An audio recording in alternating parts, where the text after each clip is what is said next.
listen-only mode. After the presentation, we will conduct a question-and-answer session, and to ask a question, please press the star 1. Today's conference is being recorded. If you have any objections, you may disconnect at this time. I would like to introduce your host for today's conference, Ms. Candace Maynard. You may begin. Great, thank you, and welcome for joining us today as we kick off our second session in our 4-session pilot of educational seminars designed to provide the content, tools, and resources necessary for public health professionals to address cancer as a public health problem. My name is Candace Maynard, and I'm with the National Cancer Institute's Office of Communications and Education. Today's seminar, Understanding Cancer, Treatment and Survivorship, will include an overview of factors that influence cancer treatment, side effects, and challenges faced by cancer survivors. We have a variety of different skill levels in our audience today and intend for the material presented to be basic so as to lay the foundation for more advanced concepts to be presented in future sessions.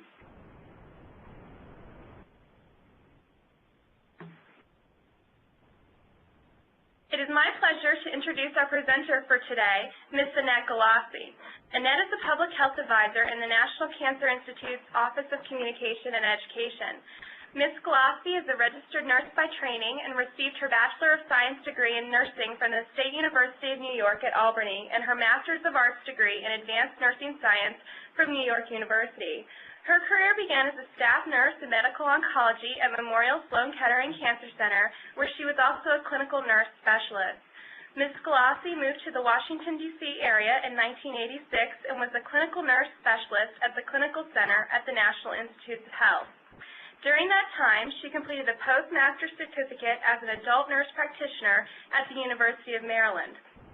In 1993, Ms. Galassi joined the faculty of Georgetown University's Lombardi Cancer Center, where she was their first oncology nurse practitioner and cared primarily for women with breast cancer. Ms. Galassi returned to government service in 1998, joining the National Cancer Institute's Office of Communications, where she oversaw the training program for the Cancer Information Service. She currently works in NCI's Office of Communications and Education and the Office of Partnerships and Dissemination Initiatives. Ms. Galassi is a member of the Oncology Nursing Society, the American Society of Clinical Oncology, the International Society of Nurses in Cancer Care, and the International Association of Clinical Research Nurses. I have just a few quick housekeeping items before I turn things over to our presenter. The archive for today's session will be posted to the Education and Training Tools for Health Professionals page located on cancer.gov next week. We invite your questions throughout today's presentation. You can pose questions live through the operator by pressing star 1 on your telephone. You will then be placed in queue for the live Q&A session at the end of today's call. You can also submit questions via the Q&A tab at the top left of your screen. We will get to as many calls and questions today as we can, and we'll alternate between online and live operator-assisted questions. And without further ado, today's presenter, Ms. Annette Galassi. Thank you, Candace. I hope that those of you that have cancer experience that are with us today on the webinar will at least take home 1 or 2 new things that you can incorporate into your practice. And I hope that you'll perhaps learn about some NCI resources that you didn't know about before that you can use with your patients or in your work with your communities. The objectives for today's webinar are on the slide before you. And basically what I'm going to do in our hour together is review the general principles of cancer treatment.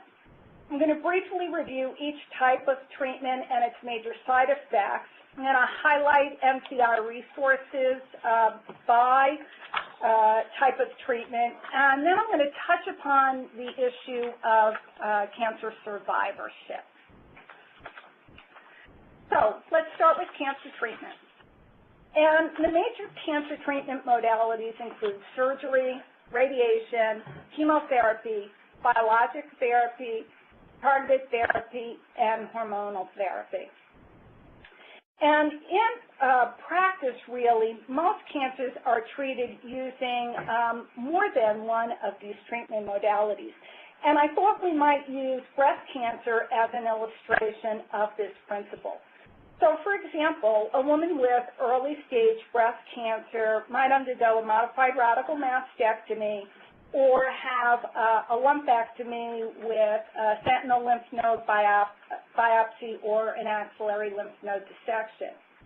If she has undergone a lumpectomy, she'll also receive radiation therapy to the breast.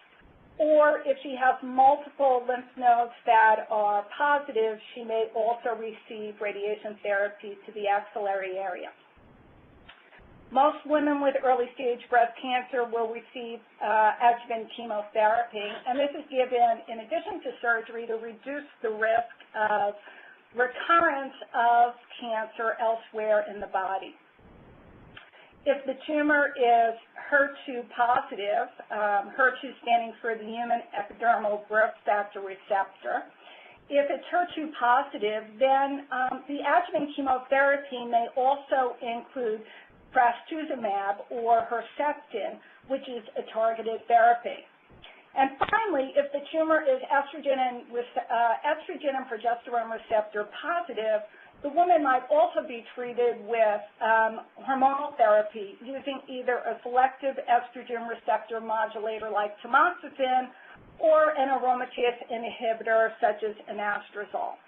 So as you can see, this woman with early-stage breast cancer really has treatment using almost every single one of these treatment modalities. And her treatment team is likely to include a variety of healthcare providers. The surgeon usually performs the biopsy and does the definitive surgery. Occasionally, an interventional radiologist might also do the biopsy. The radiation oncologist is responsible not only for developing the patient's radiation treatment plan, but he or she also determines the exact area that will be treated, the total dose that will be delivered to the tumor, how much of that dose is permissible to be given to the surrounding healthy tissue. And he or she will also determine the angles at which to administer the radiation therapy. The medical oncologist is responsible for overseeing the chemotherapy, biologic therapy, targeted therapy, or hormonal therapy regimen that will be given, and also manages the side effects and toxicities from treatment. And many medical oncologists also assume responsibility for the patient's general medical care while that patient is undergoing active treatment, and only turns the general medical care back to the primary care provider at the end of the active treatment phase. At academic medical centers and at comprehensive cancer centers, many medical oncologists are actually subspecialists. So they'll see only patients with gastrointestinal malignancies or genitourinary malignancies or thoracic malignancies. Also, in these settings, there might be multidisciplinary teams where patients can go and see a variety of physicians at one time and come away from that interaction with recommendations for a treatment plan.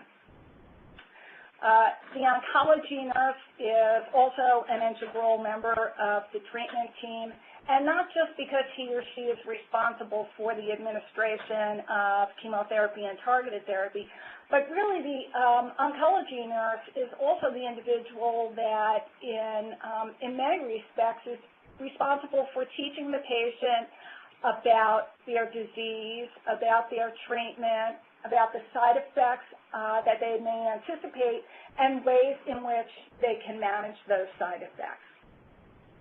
There's also a social worker, a chaplain, or various therapists that may comprise part of the patient's treatment team. So let's talk about some general principles of treatment. And what treatment or treatments the patient receives really depends on a variety of factors. First of all, the type of cancer that the patient has. Solid tumors such as breast or colon cancer are often initially treated with surgery, whereas hematologic malignancies such as leukemia are treated with chemotherapy. The size and the location play a role.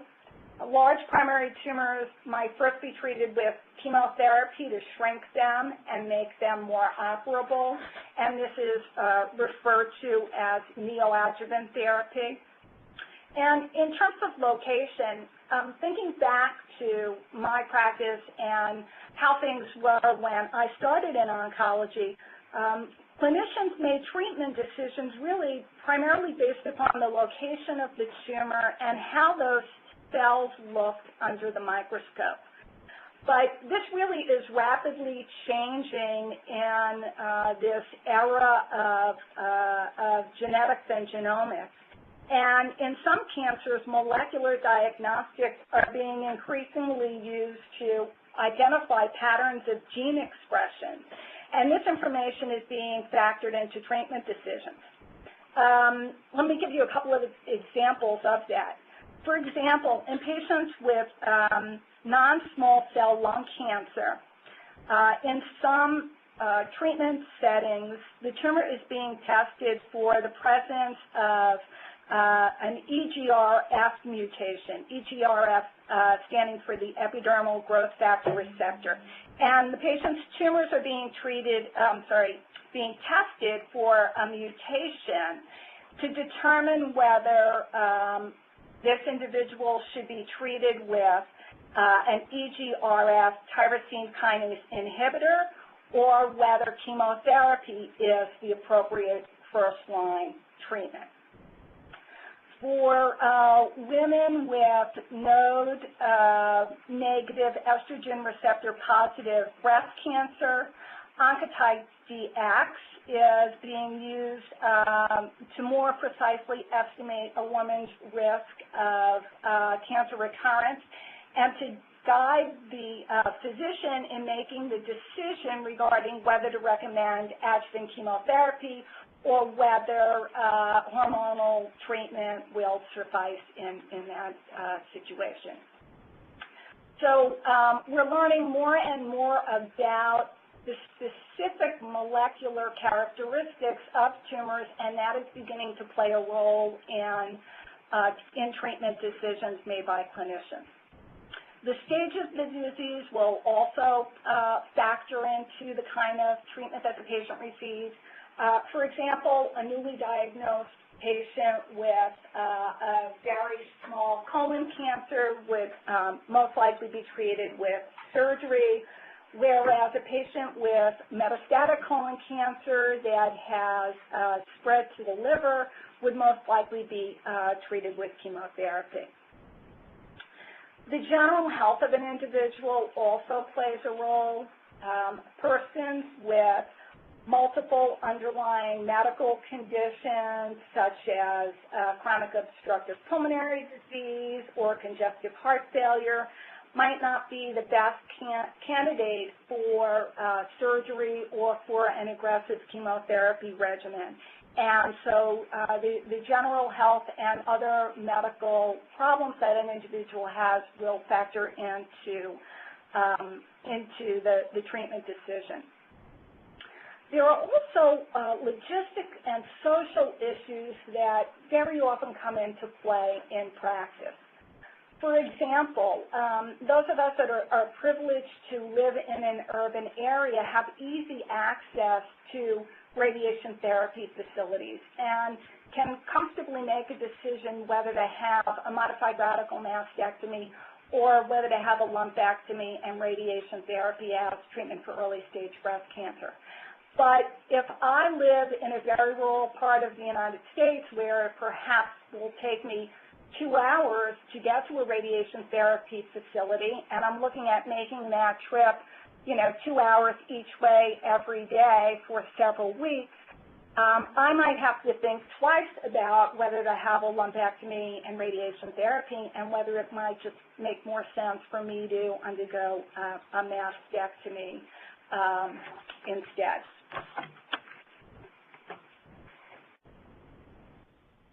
For most cancers, treatment usually begins within 6 weeks of diagnosis, and this gives patients plenty of time to go and get a second opinion and think about their treatment options. But there are some situations where treatment needs to start immediately, such as patients that have high-grade lymphomas or patients with acute leukemia. At the other end of that spectrum, if you will, there are cancers such as very low-risk prostate cancer, where there's strong evidence to support what we used to call watch and wait and what we're now calling active surveillance.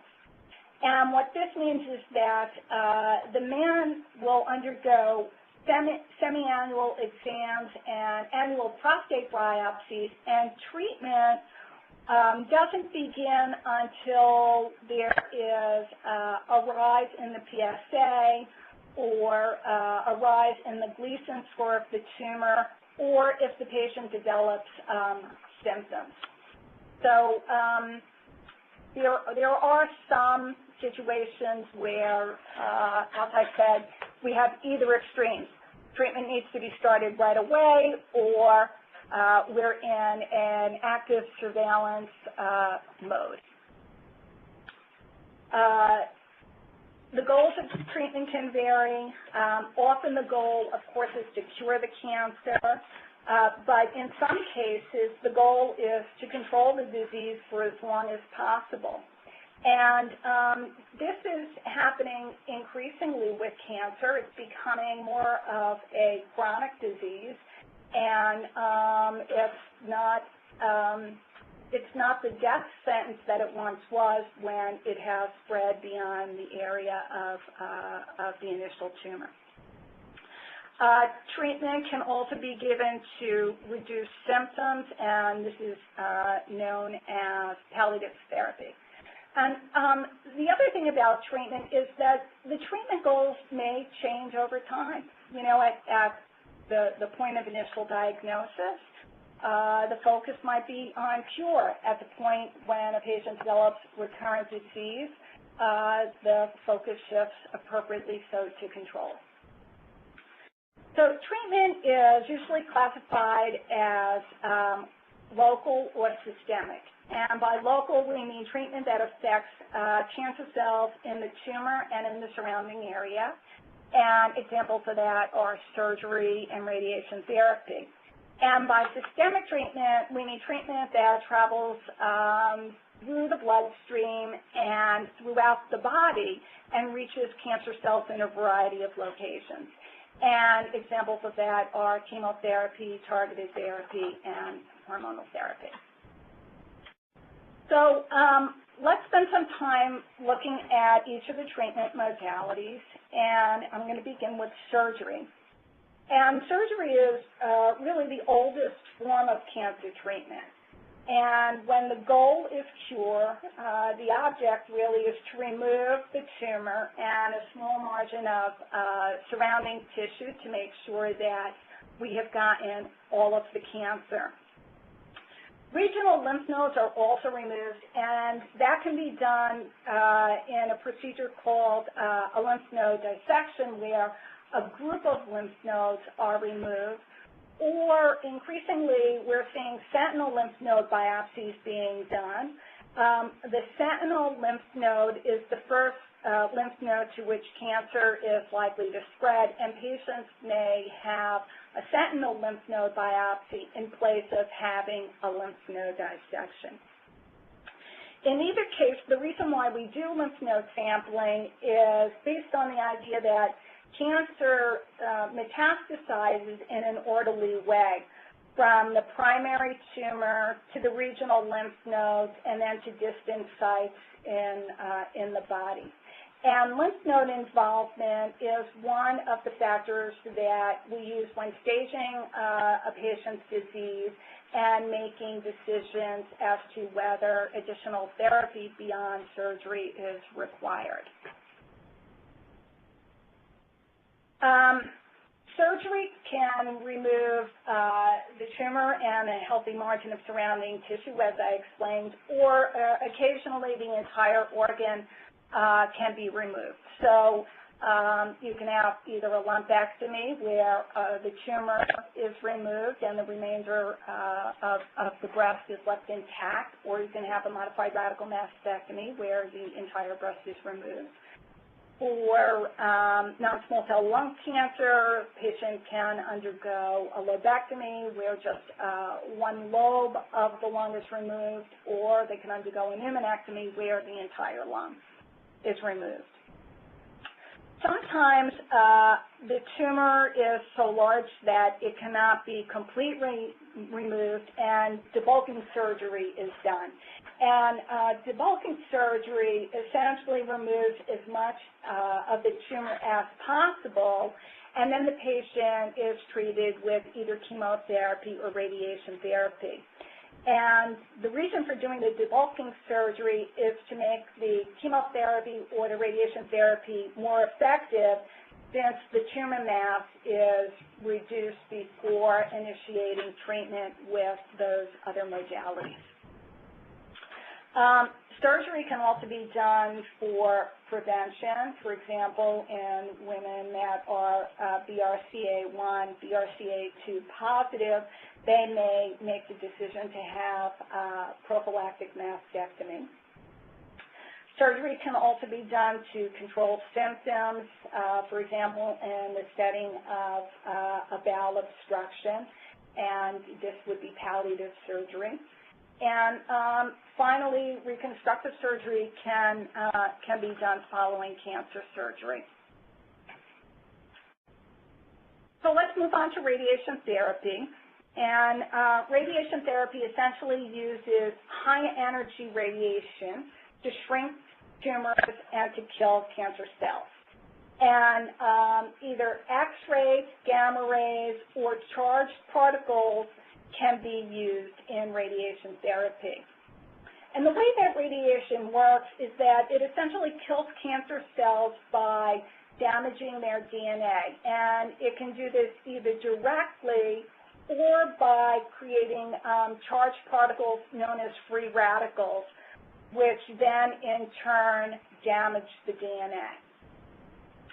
Radiation can come from a machine outside the body, and that's known as external beam radiation, or it can come from radioactive material that's placed inside the body near the site of the tumor, and that's called brachytherapy. Or radiation can be given in the form of a radioactive substance that is administered orally or intravenously and travels throughout the blood to the tissues. Okay, external beam radiation is given in daily fractions, Monday through Friday. So the total dose is usually divided into fractions or small doses that are given daily, Monday through Friday, for a series of weeks, anywhere from 1 week to several weeks. And the reason why we give radiation only once a day and why we take a break on Saturdays and Sundays is really to minimize the damage to normal tissue and also to increase the likelihood that cancer is exposed to radiation at points in the cell cycle when they are dividing and would be most vulnerable to the effects of radiation therapy. Radiation can damage some types of normal tissue more easily than others. For example, the testes and the ovaries are considered extremely sensitive to the effects of radiation therapy. And each type of tissue has a maximum safe lifetime limit dose that can be given to that tissue. So very often if a patient has already had radiation therapy to an area of their body, they cannot have a second course of radiation to that same site in most instances. And that's also why you'll see patients have very tiny tattoos that mark the borders of the radiation field, so that if they subsequently are being considered for radiation therapy, the radiation oncologist knows exactly where the previous radiation was administered. Okay, internal radiation or brachytherapy is radiation that's delivered from radiation sources that are placed inside the patient's body. And different techniques can be used to deliver brachytherapy. Interstitial brachytherapy is radiation, internal radiation that is placed within the tumor itself, for example, into the prostate gland for the treatment of prostate cancer. Intercavitary brachytherapy is placed within a body cavity near the tumor. So, for example, it might be placed within the uterus to treat cervical cancer. The actual radioactive isotope that's used in brachytherapy is sealed in tiny little pellets that are called seeds. And these seeds are then placed in the patient using delivery devices like needles or catheters. And the radioisotope decays naturally over a period of days or weeks and emits its radiation to damage the cells.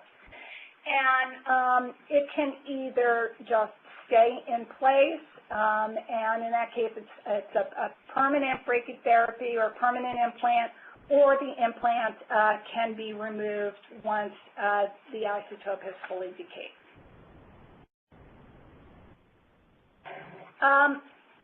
Radiation can also be delivered systemically.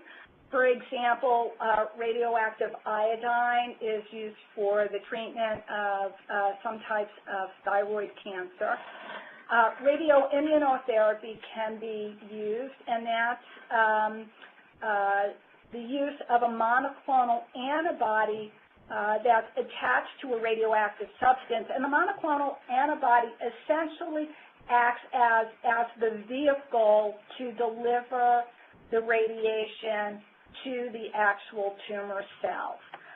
An example of this is Zevalin that's used in the treatment of B-cell non-Hodgkin's lymphoma.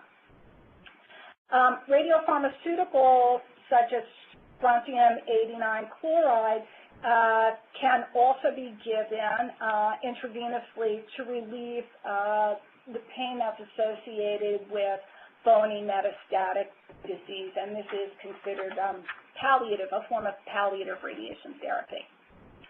So the side effects of radiation therapy are site-specific. In other words, if you receive radiation therapy to the head and neck area, you might experience mucositis, but if you receive it to the cervical area, you'll more likely experience something like diarrhea and vaginal dryness and redness.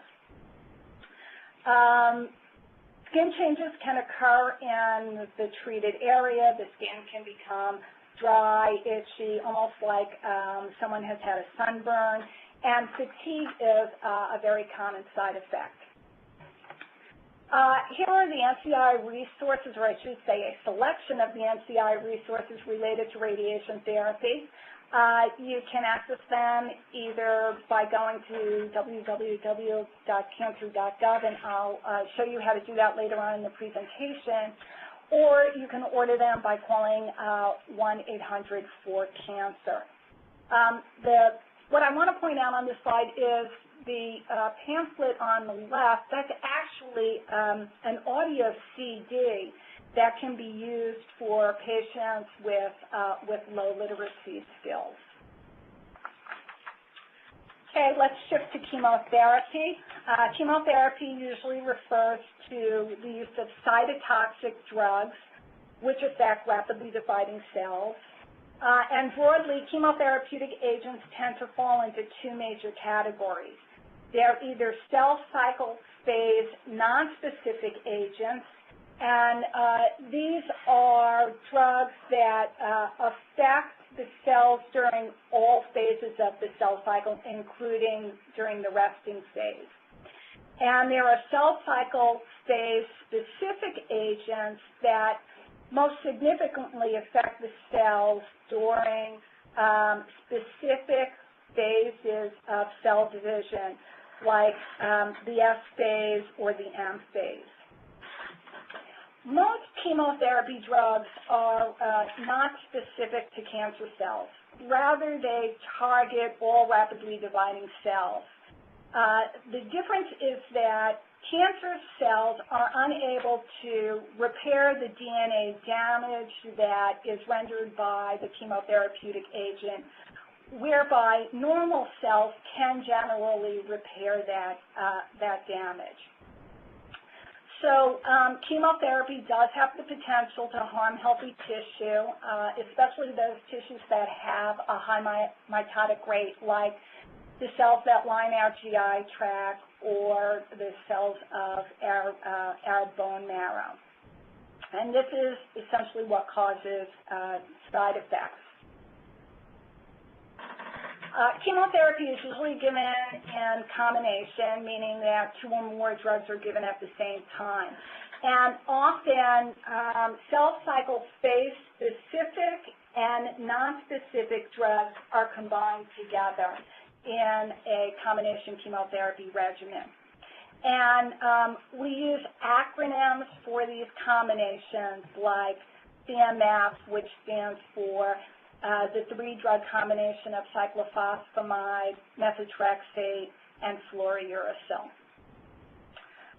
Chemotherapy is given in usually 21 or 28-day cycles, and this is to allow healthy cells to recover.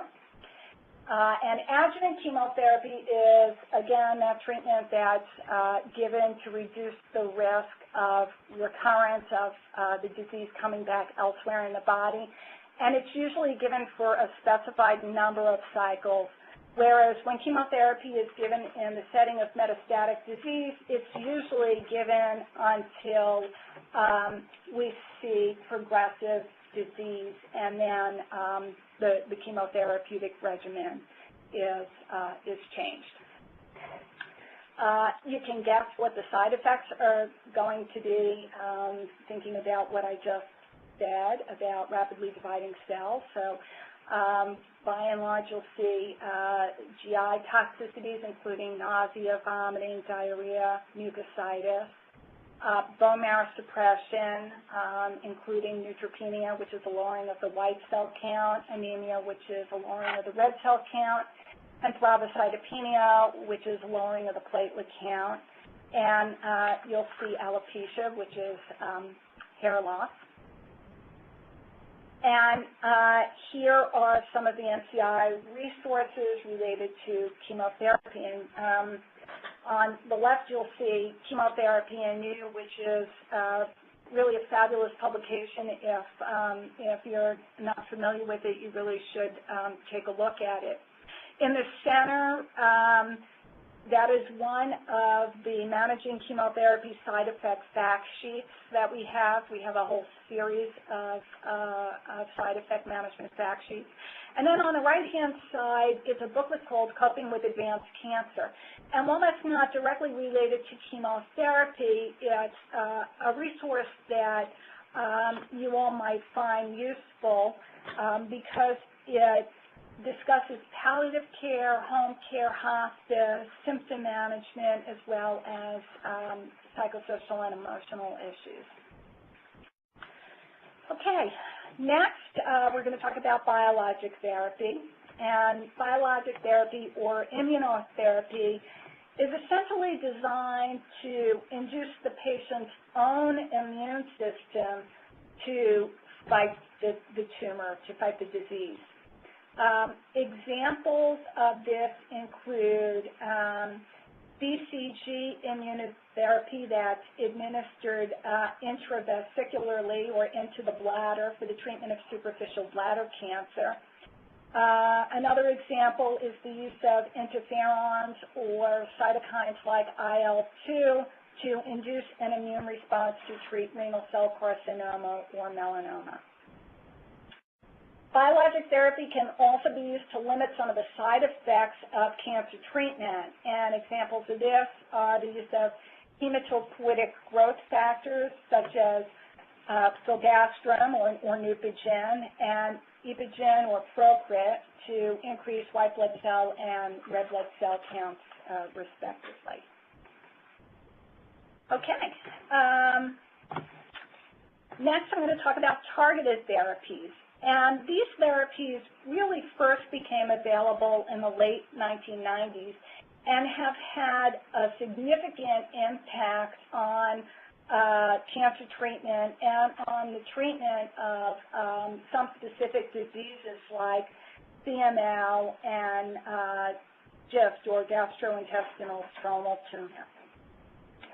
Unlike chemotherapy, which, as we just talked about, tends to kill rapidly dividing cells, targeted therapies work by interfering with specific molecules that are parts of the signaling pathways and processes used by cancer cells to grow, to divide, and to spread throughout the body.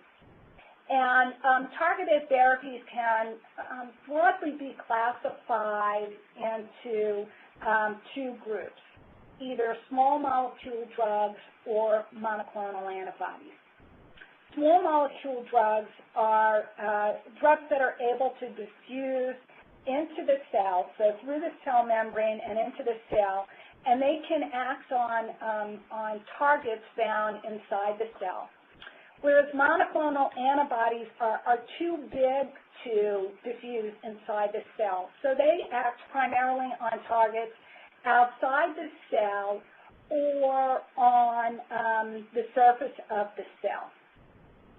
Examples of small molecule drugs are tyrosine kinase inhibitors, imitinib, and that's also called Gleevec. And examples of monoclonal antibodies are the HER2-neu antibody trastuzumab or Herceptin, and the anti-CD20 antibody rituximab that's used to treat a variety of B-cell lymphomas. And I'm a visual learner, and so for me this is a great slide because it allows me to visualize how chemotherapy works versus targeted therapy. So we see the DNA inside the nucleus of the cell, and that's really the target for most chemotherapeutic agents. But targeted therapies can work in a few different places. They can bind to the growth factors, and those are the little purple things that you see floating around on the slide. And an example of that is bevacizumab or Avastin, which binds to the vascular endothelial growth factor. And it prevents that growth factor from interacting with the receptor on the surface of endothelial cells. And this is important because that's a necessary step in the initiation of the formation of new blood vessels, a process called angiogenesis.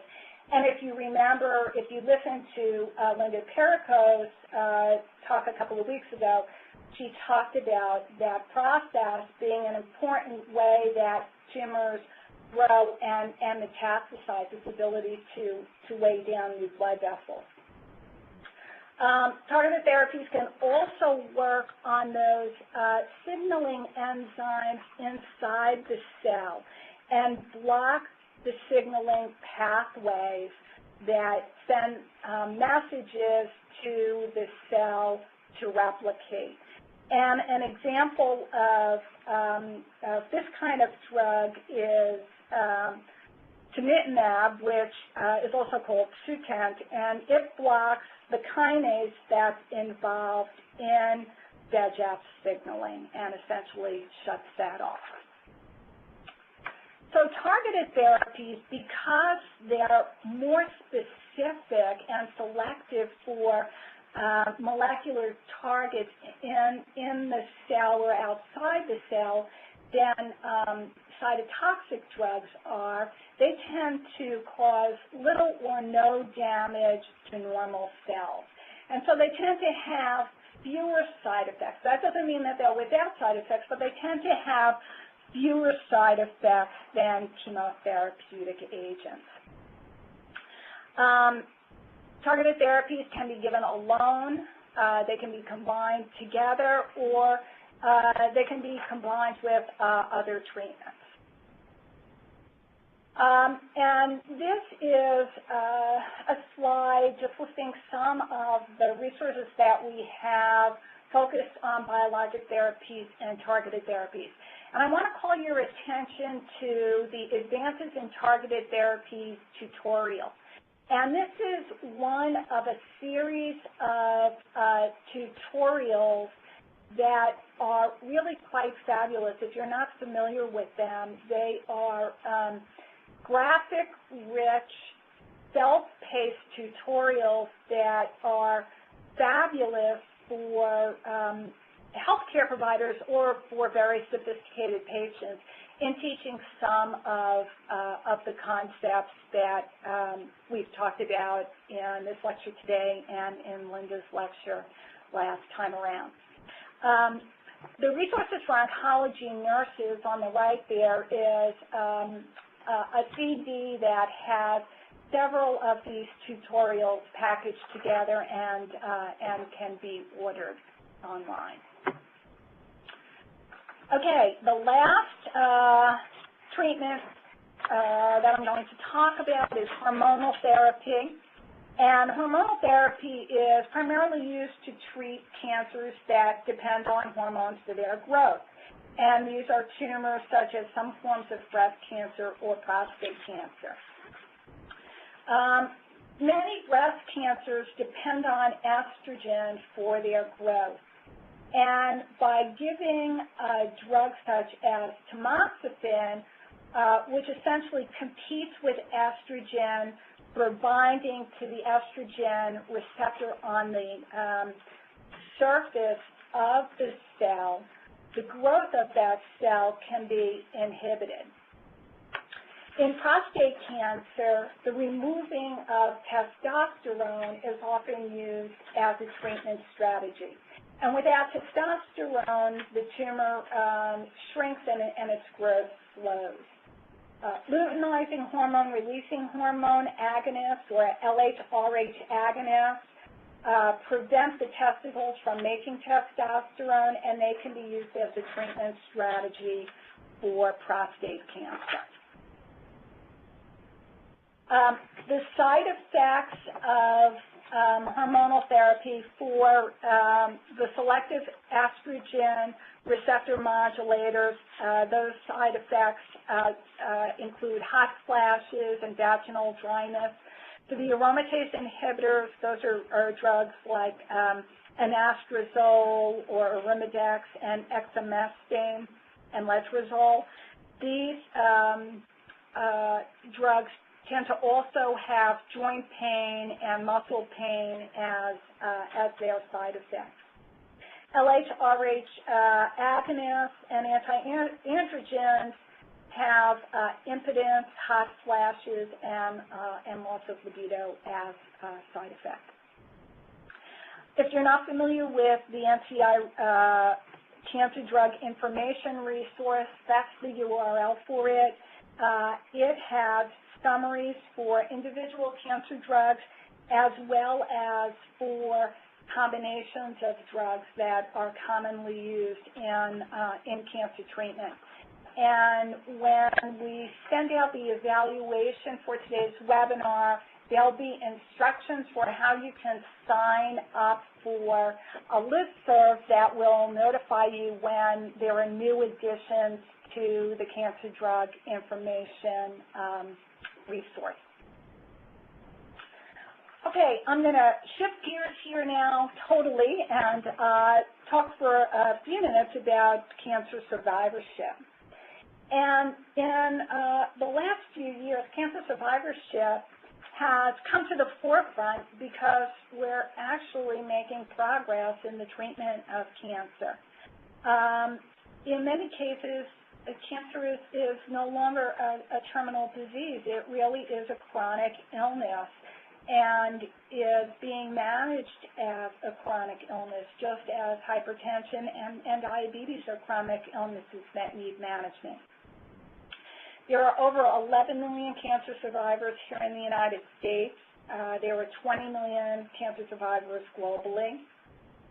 3 out of 4 families have at least one family member who has been diagnosed with cancer.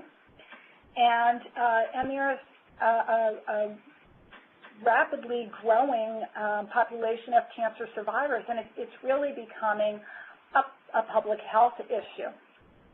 The majority of cancer survivors are over 65, and the diseases that survivors have mimic the most common solid tumors, breast, prostate, and colorectal cancer. So who is a cancer survivor? Well, when I started practice all those years ago, a cancer survivor was an individual who had lived 5 or more years beyond diagnosis. And that was commonly, patients would talk about making it to that 5-year mark and consider themselves a cancer survivor when they reached that mark. But really, this definition has changed. And the National Coalition for Cancer Survivorship, as well as NCI and CDC, really consider a survivor from the time of diagnosis and for the balance of that individual's life. Survivorship also includes family, friends, and caregivers. And the thinking behind doing that is that when a person is diagnosed with cancer, everyone around them is affected. So they too become cancer survivors and part of that group. For many patients, cancer survivorship really begins when they stop their active treatment. They shift their focus from the sick role to the well role. And this can be a really difficult time for patients. They go from being seen by healthcare providers every 3 weeks. They go from doing something to keep themselves cancer-free, getting chemotherapy, getting radiation, getting targeted therapy, to stopping active treatment. And it can be a very unsettling time, especially the period of time from when they first stop their active treatment to that first follow-up visit that they have with their oncology team 3 or 4 months later.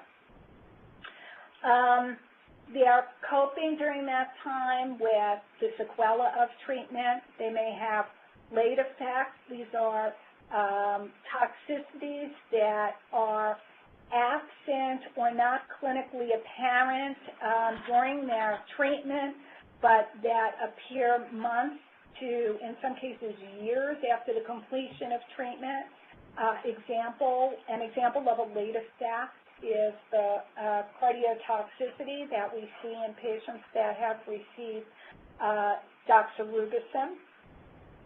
They may be struggling with long-term effects, and these are complications or side effects that began during treatment but that persist beyond the end of treatment.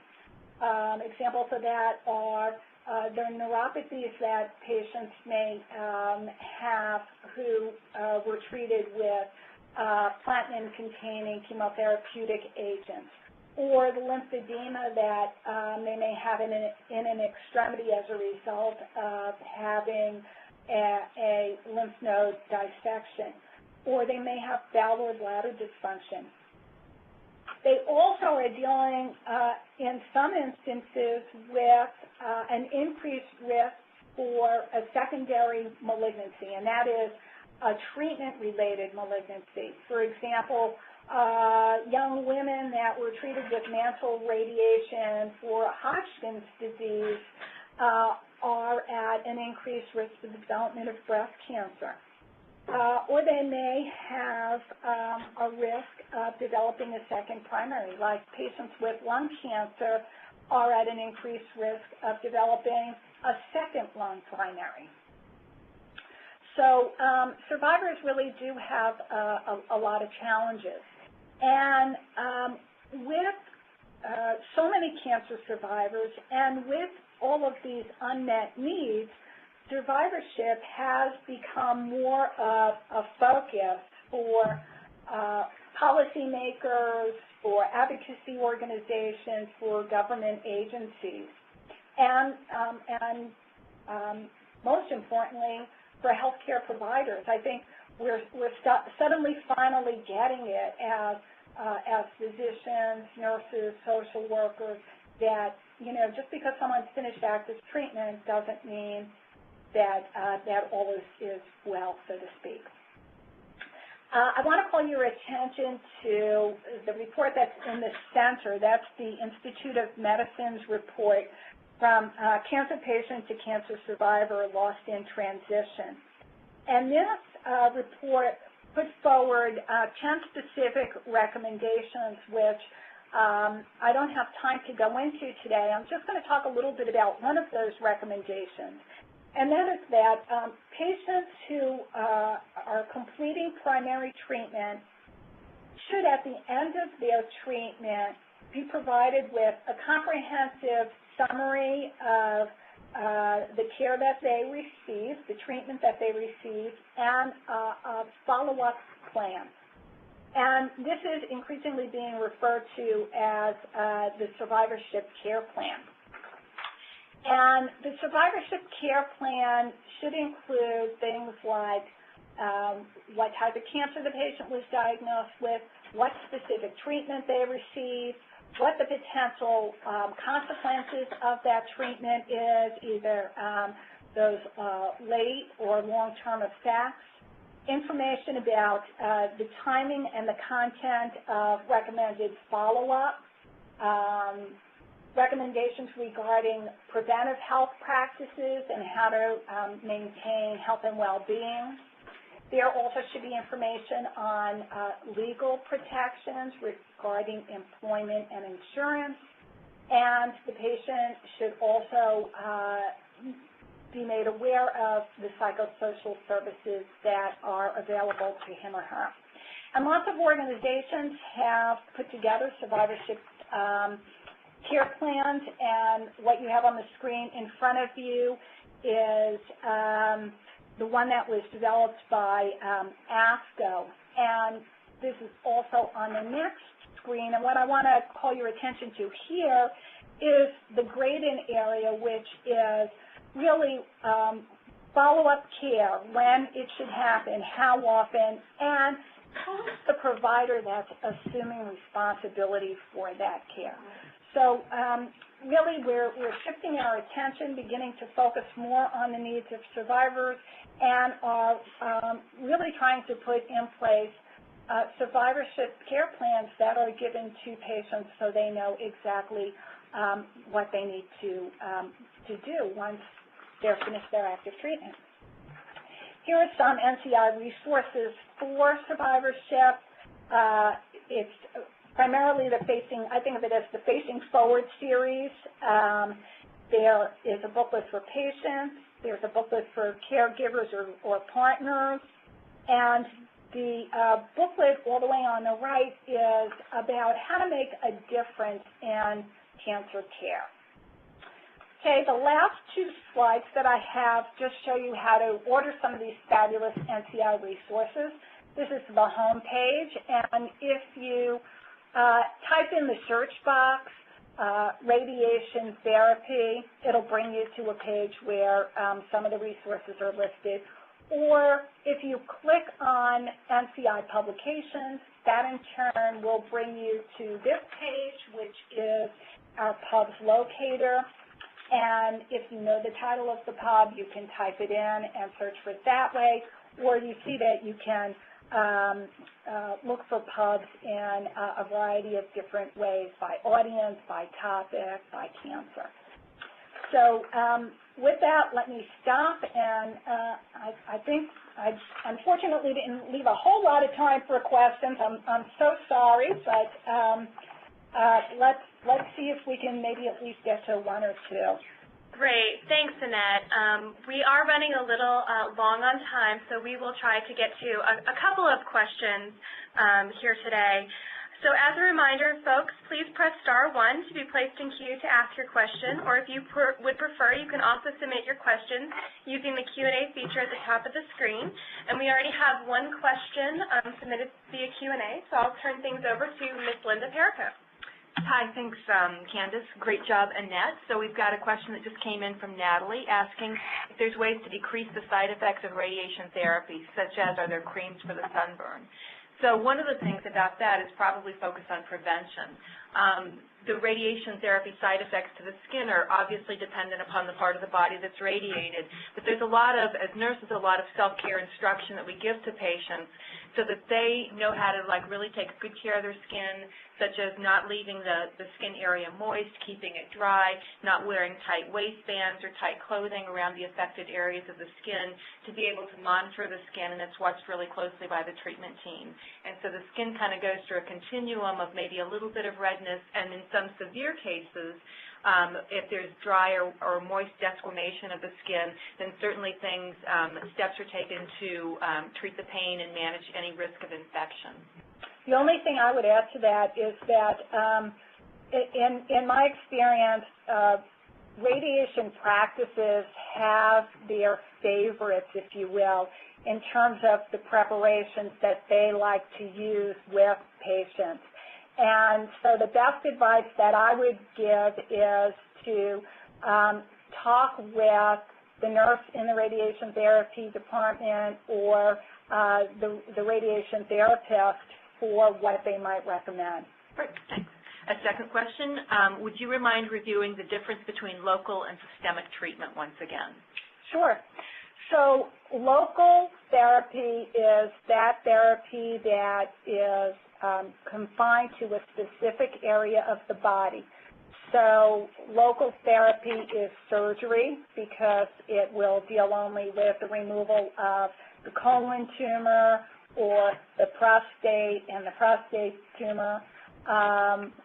Radiation therapy is at least external beam and brachytherapy are also local therapy because the effects of that treatment will only be on the area that the external beam radiation therapy is directed toward or where the brachytherapy is placed. Systemic therapy is therapy that travels throughout the body and affects tissue throughout the body. So chemotherapy, which is either administered orally or intravenously, travels systemically. Hormonal therapy, same thing, travels systemically. So does targeted therapy. And unfortunately, I think that's all we have time for today. Thank you all for your participation in our seminar today. Your feedback is very important to us, and we encourage you to complete the public comment. The feedback from these pilot sessions will determine whether NCI moves forward offering additional sessions of Cancer Classroom. The link to the public comment form will be emailed to you following our call this afternoon.